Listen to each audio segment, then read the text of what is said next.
Hello everyone, welcome back to the learning angel. तो guys, आज हम लोग करने वाले हैं अपॉइंटमेंट्स जून 2022 की।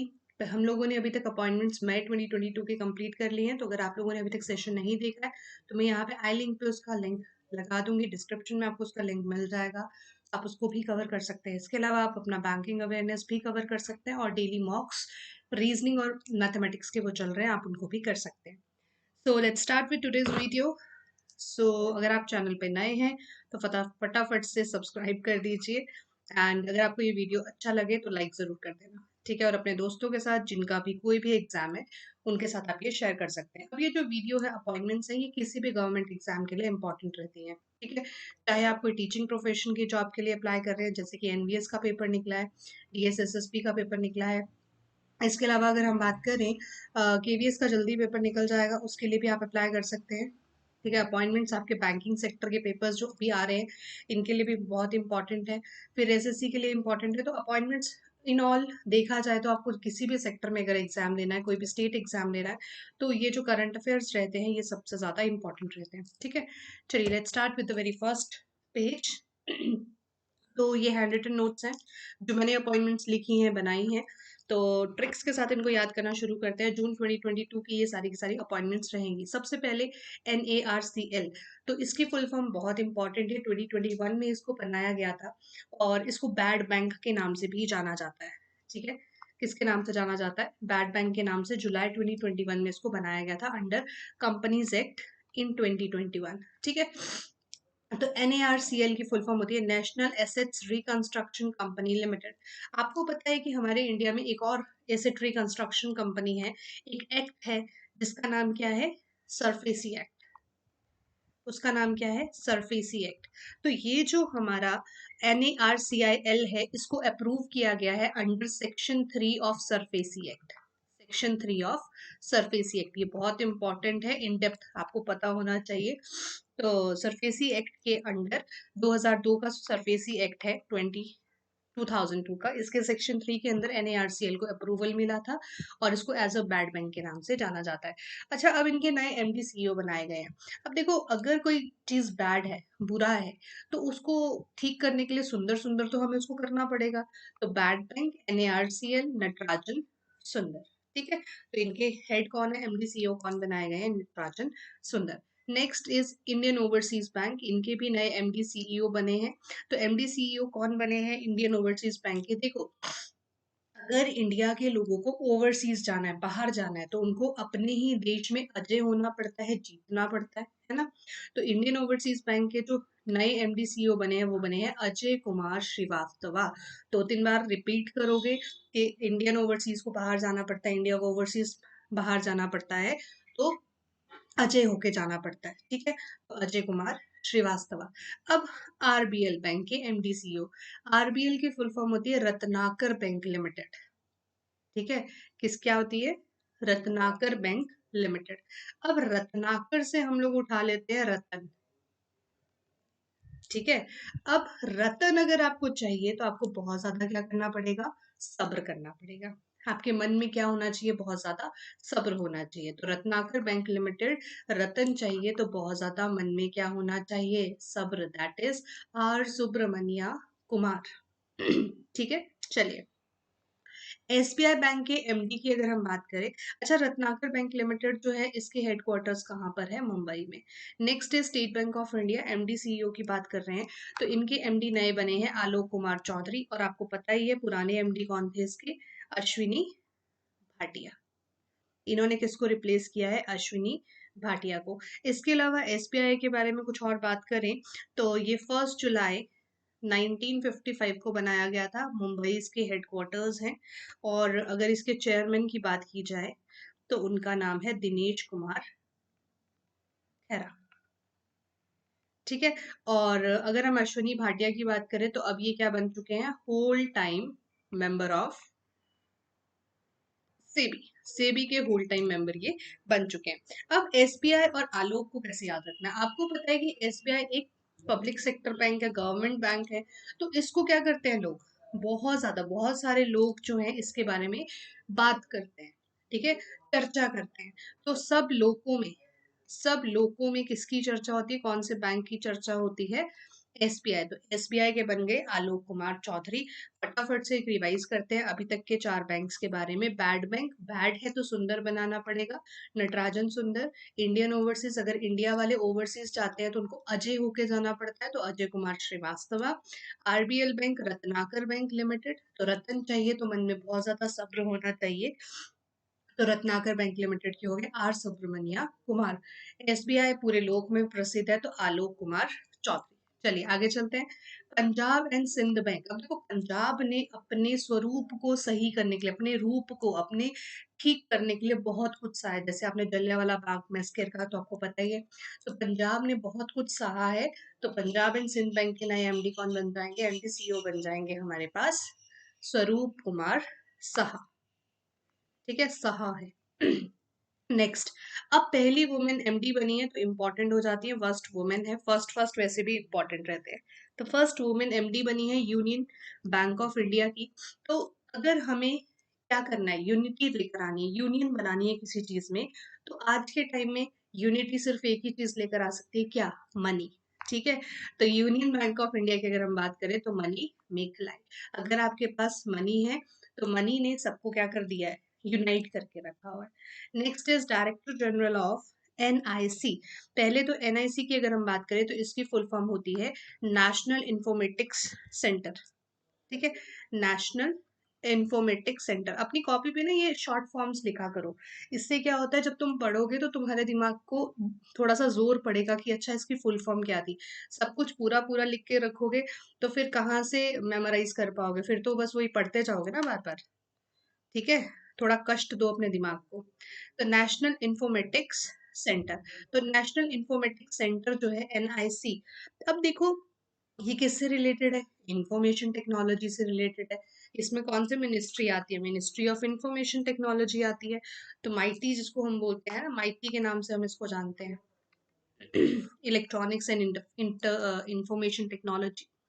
अब अगर आईटी के ज़माने में देखा जाए, कुछ लोग हर टाइम फ़ोन पे लगे रहते हैं ना, आईटी को यूज़ करते रहते हैं, इंटरनेट को यूज़ करते रहते हैं सारा दिन, तो क्या हो जाते हैं? गिर जाते हैं। ठीक है, तो आईटी ने सब लोगों को क्या कर दिया? गिरा रखा है। तो नेशनल इंफॉर्मेटिक्स सेंटर किसके हेड कौन हो गए? राकेश गेरा। अगर आपके पास कुछ ज़्यादा अच्छी इसकी बनती है, निमोनिक बनता है, तो आप कमेंट सेक्शन में बता सकते हैं। Next, SSP chief. एसएसपी क्या होता है? सशस्त्र सीमा बल। क्या होता है? सशस्त्र सीमा बल। और ये जो पुलिस है ये कौन से 2 बॉर्डर्स के ऊपर होती है? ठीक है, ये जो पुलिस होती है ये होती है at the borders of, police होती है नेपाल भूटान बॉर्डर पे। जो पुलिस नेपाल भूटान बॉर्डर पे होती है उसको हम क्या कहते हैं? सशस्त्र सीमा बल। इनके नए चीफ बनाए गए हैं जिनका नाम है एसएल थाउसेन। क्या नाम है? सेना है तो इसलिए थाओ सेन। चलिए, इसके हेडक्वार्टर्स की बात करें तो ये है न्यू दिल्ली में, और ये बनाया गया था 1963 में। अगर इन डेप्थ आ गया तो सब कुछ पता होना चाहिए। Next, new DG of BCAS. सबसे पहले सीए की बात करते हैं, तो सीए होता है सिविल एविएशन। ठीक है जी, तो बी से हो गया bureau, bureau of civil aviation security. मतलब जो भी हमारे ये फ्लाइट्स वगैरह होती है, एयरपोर्ट्स होते हैं, ठीक है, तो bureau of civil aviation security, इन्होंने अपने एक नए डीजी, डायरेक्टर जनरल जो है, इनको अपॉइंट किया है। अब देखो, अगर एयरपोर्ट्स में हमारे लिए एक सिक्योरिटी फीचर रखा गया, हमारी सिविल एविएशन जो है वो क्या हो जाएगी? पूरी तरह सिक्योर हो जाएगी, तो हम कैसे घूमेंगे? हम बेफिक्र क्या कर सकते हैं? घूम सकते हैं। तो इनके नए डीजी कौन बने हैं? जुल्फिकार हसन, बेफिक्र हसन, मतलब बेफिक्र हंसो या फिर कुछ भी याद कर सकते हैं आप लोग, तो जुल्फिकार हसन। अच्छा, मुझे ना ये जुल्फिकार सुन के ना कोई एक मिशन था, कोई एक वेब सीरीज है जिसमें ये जुल्फिकार का जिक्र हुआ है, तो अगर आप में से किसी को पता है तो कमेंट सेक्शन में बताना वो कौन सी थी। Next, new PCI chief. PCI क्या होता है? Press council of India. बहुत सारी एब्रिविएशन यहाँ पे आपकी कवर अप हो जाएंगी। New PCI chief. पीसीआई की अगर हम बात करें तो PCI is press council of India. अब प्रेस काउंसिल है तो प्रेस क्या करती है? हर चीज को प्रकाशित कर देती है। तो हमारे पास प्रकाशित करने के लिए कौन आ गई? रंजना प्रकाश देसाई। ठीक है जी, रंजना प्रकाश देसाई। अब सीओओ होते हैं चीफ ऑपरेटिंग ऑफिसर, किसके? मेटा के। मेटा क्या है? एक फेसबुक का अब नया नाम रखा गया है मेटा। ठीक है, तो इसके नए सीईओ बने हैं जेवियर ओलिवान। क्या बने हैं? Javier Olivan. अगर हम फेसबुक की थोड़ी सी बात करें तो फेसबुक के सीईओ आप सभी को पता ही है, वो कौन है? Mark Zuckerberg. इसके अलावा ये बना कब था? February 2004 में बना था और इसके हेडक्वार्टर्स हैं कैलिफोर्निया यूएस के अंदर। ठीक है जी। Next news is Garuda Aerospace, very important, काफी questions you can expect from this. तो गरुड़ा एरोस्पेस ने अपने नए ब्रांड एम्बेसडर बनाए हैं जिनका नाम है MS धोनी। तो इनके बारे में कुछ इंफॉर्मेशन है जो मैं आपको बता रही हूँ यहाँ पे। तो गरुड़ा एरोस्पेस की अगर हम बात करें तो ये कहाँ की कंपनी है? सबसे पहला क्वेश्चन। तो ये चेन्नई बेस्ड कंपनी है। कहाँ की कंपनी है? चेन्नई बेस्ड है। और ये इंडिया की लीडिंग कंपनी है फॉर DAAS। DAAS का मतलब होता है drone as a service provider. तो इंडिया की ये लीडिंग कंपनी है एज अ सर्विस प्रोवाइडर, जो कि ड्रोन की सर्विस जो है ये प्रोवाइड करती है। ठीक है, ये कब बनी थी? 2005 के अंदर बनी थी। क्या आपको ये क्लियर है? इंपॉर्टेंट क्वेश्चन है। इसके अंदर काफी ज्यादा पैसा MS धोनी ने इन्वेस्ट भी किया है अभी, और लेकिन उन्होंने रिवील नहीं किया है कि उन्होंने कितना पैसा यहाँ पे इन्वेस्ट किया है। तो MS धोनी को इन्होंने ब्रांड एम्बेसडर बनाया है। नेक्स्ट न्यूज पे चलते हैं। Additional charge as CEO of Prasar Bharati. अब देखो, जो यहाँ पे नाम है मयंक भारती, ये मयंक भारती जी हैं कौन? ये वैसे तो डायरेक्टर जनरल हैं दूरदर्शन, दूरदर्शन न्यूज के। क्या है ये? डायरेक्टर जनरल है। तो इन्हीं को एडिशनल चार्ज दे दिया गया है प्रसार भारती के CEO का भी। ठीक है, और CEO प्रसार भारती की बात करें तो इनके हेडक्वार्टर्स है न्यू दिल्ली में, और ये 1997 में बना था। ठीक है जी, चले आगे। अगर वीडियो अच्छी लग रही है तो लाइक कर दो भाई फटाफट से। Next is MNREGA. MNREGA ombudsman, आपको पता है बहुत सारे ओम्बड्समैन हैं हमारे। बैंकिंग ओम्बड्समैन है, फिर सॉरी, ठीक है, हमारे पास NBFCs के नॉन बैंकिंग फाइनेंशियल इंस्टीट्यूशंस जो होते हैं उनके, कंपनीज जो होते हैं उनके ओम्बड्समैन है। उसी तरह से मनरेगा ओम्बड्समैन भी एक है जिनके नए हेड बनाया गया है। मनरेगा का ओम्बड्समैन बनाया गया है। इस पर्सन को इटसेल्फ ओम्बड्समैन बोला जाता है। तो ये कौन है? NS ओछा। मनरेगा की फुल फॉर्म की बात करें तो MG तो हो गए महात्मा गांधी, N से हो गया नेशनल, बहुत इंपॉर्टेंट है, याद होनी चाहिए। करता क्या है ये? रूरल एरिया के लोगों को एम्प्लॉयमेंट प्रोवाइड करता है, और एम्प्लॉयमेंट मिलेगी ही मिलेगी, इस चीज की क्या देता है? गारंटी। तो ये एक स्कीम है जिसके अंदर रूरल एरिया के जितने भी अनएम्प्लॉयड लोग हैं उनको कुछ टाइम के लिए क्या दिया जाता है? एम्प्लॉयमेंट प्रोवाइड करवाया जाता है। अगला क्वेश्चन इज वेरी इंपॉर्टेंट, क्योंकि नीति आयोग की बात है। इतने सालों से हम लोग याद करते आ रहे हैं कि नीति आयोग के जो हेड है, CEO हैं, वो है अमिताभ कांत। लेकिन अब अमिताभ कांत को क्या कर दिया गया है? रिप्लेस कर दिया गया है, और इनकी जगह पर आ गए हैं Parameswaran Iyer. Very very important, इसको बहुत अच्छे से अभी से याद करके रख लो। Chairman of Reliance Jio, very easy, Akash Ambani. आपको पता है कि अभी अभी ये बने हैं। नेक्स्ट क्वेश्चन की अगर हम बात करें तो कल भी हम लोगों ने, मतलब मई महीने में भी हमने पढ़ा था कि CBDT के नए चेयरमैन बनी है संगीता कुमार। ठीक है, लेकिन अब वो चेंज हो गई है, उनको दे दिया गया है एडिशनल चार्ज। एडिशनल चार्ज किसको दे दिया गया है? संगीता कुमारी को। अब नए जो चेयरमैन है वो बने हैं नितिन गुप्ता। कौन बने हैं? नितिन गुप्ता। इनको अब अच्छे से याद कर लेना। CBDT, central bank, central board of direct taxes. इसी के साथ साथ हम लोगों ने बात की थी CBIC की, जिनके हेड थे Vivek Johri. Next, Intelligence Bureau, director of Intelligence Bureau. देखो बच्चे, इंटेलिजेंट ऐसे नहीं हो जाते कोई, मतलब बचपन से इंटेलिजेंट नहीं होता। उसके लिए बहुत ज्यादा तप करना पड़ता है। क्या करना पड़ता है? बहुत ज्यादा तब करना पड़ता है। तो अगर आपको डायरेक्टर बनना है इंटेलिजेंस ब्यूरो के तो आपको क्या करना पड़ेगा? तब करना पड़ेगा। तो इनके हेड कौन हो गए? तपन कुमार डेका। कौन हो गए? तपन कुमार डेका। तो अगर हम यहाँ पर बात करें इंटेलिजेंस ब्यूरो के हेडक्वार्टर्स कहाँ पर है, तो ये हैं हमारे न्यू दिल्ली में। कहाँ पर है? न्यू दिल्ली में, ठीक है। और ये बना कब था? 1887 में। Next, head of IMF Asia Pacific department. सबसे पहले आईएमएफ की अगर बात करें, इंटरनेशनल मॉनेटरी फंड, जिसके जो हेड है, एमडी है, वो है क्रिस्टलिना जॉर्जिवा, ठीक है, क्रिस्टलिना जॉर्जिवा। ये जो है वो 27 दिसंबर 1945 को बनाया गया था। हेडक्वार्टर है इसके वॉशिंगटन डीसी यूएस में, वॉशिंगटन डीसी यूएस में। और इसके अंदर टोटल 193 मेंबर कंट्रीज हैं, ठीक है। यहाँ तक हो गई आईएमएफ की बात। अब आईएमएफ ने अपने एशिया पैसिफिक डिपार्टमेंट के लिए एक नया हेड चुना है, जिनका नाम क्या है? कृष्णा श्रीनिवासन। क्या है उसका नाम? कृष्णा श्रीनिवासन। आई थिंक यहाँ तक आप लोग को क्लियर होगा, ठीक है। Next, UN chief envoy on technology. देखो, टेक्नोलॉजी को सीखना है तो आपको बहुत ही शांति से, अमन से सीखना पड़ता है। कैसे सीखना पड़ता है? बहुत ही अमन से सीखना पड़ता है। तो यूएन ने जो अपने एनवे बनाया है टेक्नोलॉजी के, उनका नाम क्या है? उनका नाम है जी अमनदीप सिंह गिल। क्योंकि उनमें बहुत ही ठहराव था, उनमें बहुत ही अमन था, इसलिए इनको नए टेक्नोलॉजी एनवे बनाया गया एज ऑन टेक्नोलॉजी का। Next, UN under secretary general, very important, ये है रबाब फातिमा। इनको अंडर सेक्रेटरी जनरल बनाया गया है। तो वैसे ये यूएन में बांग्लादेश की तरफ से परमानेंट रिप्रेजेंटेटिव भी हैं, ये भी आपको पता होना चाहिए। शी इज परमानेंट, कुछ गड़बड़ है, हाँ, परमानेंट रिप्रेजेंटेटिव ऑफ बांग्लादेश। ये बांग्लादेश की परमानेंट रिप्रेजेंटेटिव भी है, कहाँ पर? यूएन। अब लेकिन इनको एक नई पोस्ट पे रखा गया, that is UN under secretary general.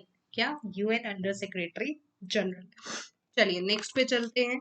Next is part time non official directors on central board of RBI. RBI के सेंट्रल बोर्ड पे पार्ट टाइम नॉन ऑफिशियल जो डायरेक्टर्स हैं, उनमें से 4 अभी सिलेक्ट किए गए हैं, जिनका नाम है मैं एक सिंपल सी ना वो बताती हूँ आपको। एक है ढोलक, ठीक है, एक है पंकज उदास जी। कौन है? पंकज उदास जी। पंकज उदास जी ने ढोलक पकड़ा और वीणा पकड़ी और जाके गाना सुनाने लगे, किसको? महेंद्रा जी को, और वो क्या हो गए? आनंदित, ठीक है। या फिर आप ऐसे कर सकते हो, पंकज उदास जी ने आनंदित होके खुशी में ढोलक और वीणा को बजाया।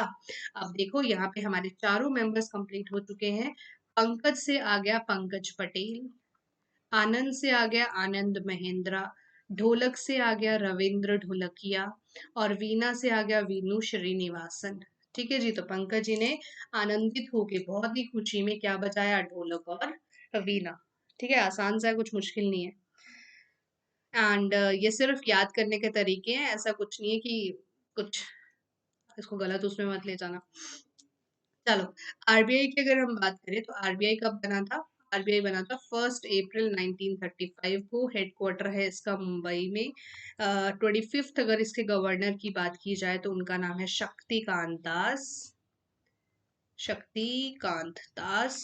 अच्छा, फिर इसके डेप्यूटी गवर्नर्स की बात की जाए, वेरी इंपॉर्टेंट क्वेश्चन, पता होने चाहिए हमें हमारे डेप्यूटी गवर्नर्स का। तो एक है हमारे M K Jain, that is Mahesh Kumar Jain. Next is Michael Devpatra, Michael देवपात्र।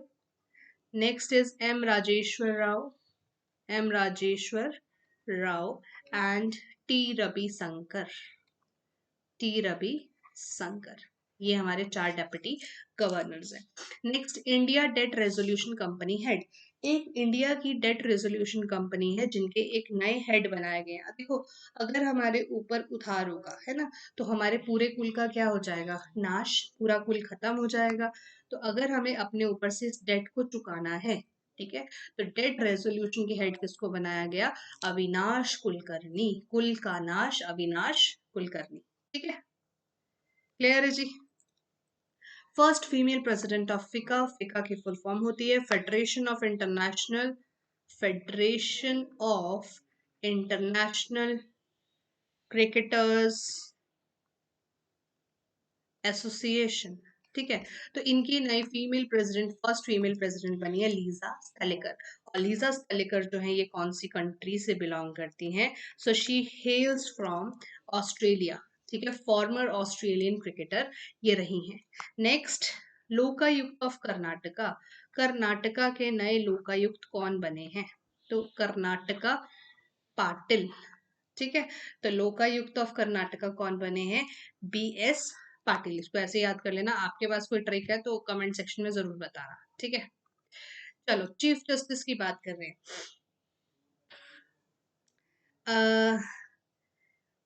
मतलब हमारे ना यहाँ पंजाब में जो गला होता है ना उसको संगा कहते हैं। मतलब ऐसे ही कभी मम्मियों को डांटना होता है ना तो उससे बच्चा जोर जोर से रोता है तो उसको कहते हैं कि संगा है ना, गला। तो जब हमारे गले में पिन उतर जाएगी ना, हमारे संगे में पिन उतर जाएगी तो हमें क्या होगा? बहुत दर्द होगा। तो उत्तर से हो गया उत्तराखंड, पिन से हो गया विपिन, संघा मतलब सांगी। तो उत्तराखंड क्या उतर गया गले में? पिन उतर गई, तो पिन से बन गया विपिन, उत्तर क्या गया? उत्तराखंड विपिन सांघी। नए हमारे चीफ जस्टिस बने हैं हाई कोर्ट, उत्तराखंड के हाई कोर्ट के। नेक्स्ट, जब भी हम लोग कुछ भी क्या करते हैं, भूनते हैं, है ना, तो हमें क्या बोला जाता है? तेल जो थोड़ा है वो थोड़ा कम डालो, है ना, थोड़ा देख संभल के तेल को डालो। तो अब यहाँ से हम क्या याद कर सकते हैं? तेल तेलंगाना, भूनना भुयन, ठीक है। तेलंगाना हियर हाई कोर्ट के जो चीफ जस्टिस है उनका नाम है उजल भुयन, ठीक है। कि तेल जो है थोड़ा सा भूनने के लिए कम डालो, नहीं तो मसाला क्या हो जाएगा? या फिर तेल ज्यादा डाल लो भूनने के लिए, नहीं तो मसाला क्या हो जाएगा? जल जाएगा। तो तेलंगाना उजल भुयन। नेक्स्ट, हिमाचल की बात करें, थोड़ा सा मुझे भी समझ नहीं आया, आप लोग बताना इसका क्या बना सकते हैं। मैंने तो इसका यही सोचा कि हिमाचल का जो सॉन्ग होते हैं वो काफी आहिस्ता आहिस्ता चलते हैं ना, धीरे धीरे से चलते हैं। तो एहतेश हम एहतेशम आहिस्ता, मतलब मैंने वैसे जोड़ा, बाकी आप बताना मुझे। तो Amjad Ehtesham Syed. Next, Rajasthan high court.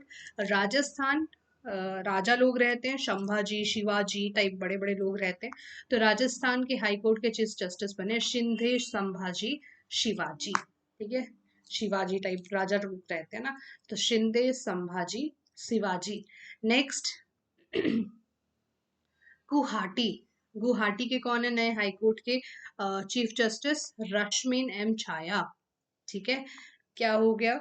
Guwahati. जब भी हमें कोई हट दिखता है, हाटी से ले लो हट, जब भी हमें हवी हट दिखता है तो वहां हमें क्या मिलती है? छाया। छाया मतलब थोड़ी सी रिलीफ मिलता है कि डायरेक्ट धूप हम पे नहीं पड़ती है, ठीक है। सो ये थे आज के 26 different different appointments. I hope आप लोगों को पसंद आए होंगे। अगर आप लोगों को पसंद आया है तो लाइक शेयर जरूर कर दें और अपने दोस्तों के साथ जरूर शेयर कर देना। आपका फीडबैक का बेसब्री से इंतजार रहेगा। कमेंट सेक्शन में अपना फीडबैक जरूर देके जाएं। और अगर आपके पास भी कोई अच्छे अच्छे निमोनिक्स है तो वो जरूर कमेंट सेक्शन में शेयर करें। तो चलिए, thank you so much, take care, bye bye, ध्यान रखिए अपना। मिलेंगे अगली वीडियो में। Till then take care, bye bye.